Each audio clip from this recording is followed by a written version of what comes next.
My brother sneered at our parents' anniversary party, still wasting time with books. He boasted about his status. I'm a CEO now. I simply smiled and kept quiet. The next day, when the newspapers revealed that the buyer of his company was none other than me, his shock was palpable. Still hiding among your precious books? Julia Drew's voice cut through the quiet of the library's rare book section. Don't you get tired of wasting your life? I looked up from the leather-bound volume I was examining to find my brother leaning against a shelf, his designer suit a stark contrast to my modest librarian's attire. His smirk was the same one he'd worn since childhood, the expression of someone who believed he'd already won. Hello, Drew, I said calmly, carefully placing the book back in its protection case. I didn't expect to see you here. Mom sent me. She wants to make sure you're not going to embarrass us at their anniversary party tonight. He glanced around the library with poorly concealed disdain. Though I suppose it's too late for that. A librarian in the family. Dad's still trying to explain that one to his golf buddies. My name is Julia Morgan, though my brother prefers the family disappointment. At 34, I was the head librarian at the City Central Library, a position that made my old money family cringe. What they didn't know, what I'd carefully hidden for years, was that my life among the books was only half the story. I'll be there, I assured him, standing to my full height. Even in heels, he still towered over me. And I'll dress appropriately. See that you do, he straightened his Rolex, a recent purchase he hadn't stopped flaunting. It's an important night, I'm announcing some big news. Oh, his grin widened, bought my third company this year. Morgan Industries is now officially a conglomerate. Dad's going to be so proud. I nodded, keeping my expression neutral. If Drew noticed the slight tightening of my hands, he didn't mention it. That's wonderful, I said. Congratulations. Thanks. He didn't even try to make it sound sincere. You know, there's still time for you to join the real world. I could use someone to manage our corporate library. At least then you'd be doing something useful with all this knowledge. The way he said, knowledge made it sound like a disease. I smiled, thinking of the encrypted laptop in my office safe, of the meetings I'd been taking under a different name. I'm happy where I am, I told him.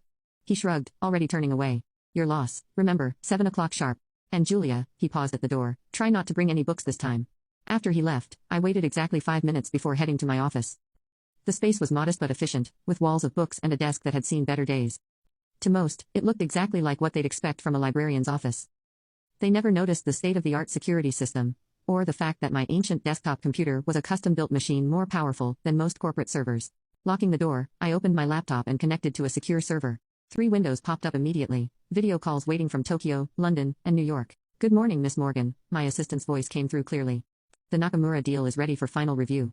Thank you, Sarah, I said, scanning the documents on my screen. Has legal finished their assessment? Yes, ma'am, the acquisition terms are solid. We can move forward whenever you're ready. I glanced at my watch. 5 hours until my parents' anniversary party. Plenty of time.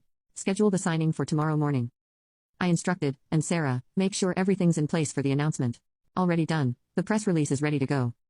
Though she hesitated, are you sure about the timing? I thought of Drew's smug face, of years of condescension and dismissal. Yes, I'm sure, tomorrow morning will be perfect. After ending the call, I sat back in my chair, looking at the empire I built in secret. Morgan Global Partners, no relation to my brother's Morgan Industries despite the similar name, was now one of the largest private equity firms in the world. We operated entirely in the shadows, using shell companies and discrete investments to hide our true size. For 7 years, I'd built this company while maintaining my cover as a simple librarian. The job wasn't just a front, I genuinely loved books, loved preserving knowledge, and helping people access it. But it also provided the perfect cover for my other life. Who would suspect the quiet librarian of being one of the most powerful people in global finance? My phone buzzed, a text from Mom. Don't forget to do something with your hair, dear. The Prescotts will be there tonight. The Prescotts, one of many old money families my parents were always trying to impress. I texted back a simple okay and began packing up for the day.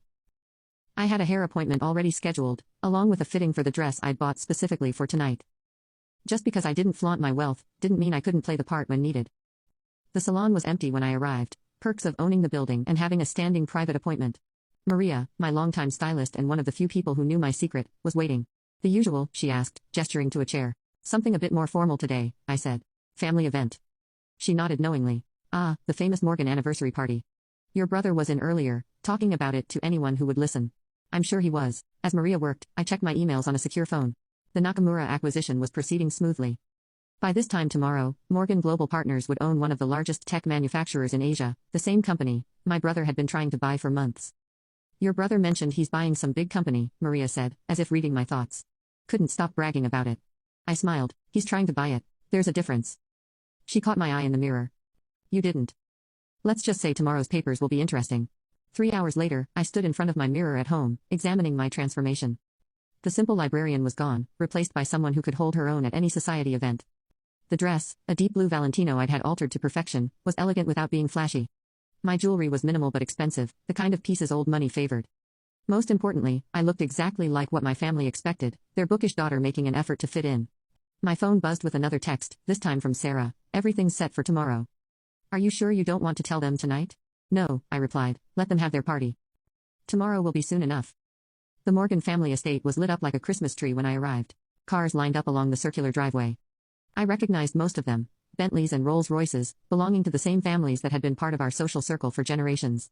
A valet appeared as I pulled up in my modest Audi, another carefully chosen prop. The car was nice enough to avoid embarrassing my parents, but not so nice as to raise questions about a library salary. Miss Morgan, Jenkins, our family's longtime butler, greeted me at the door. Your parents are in the main hall.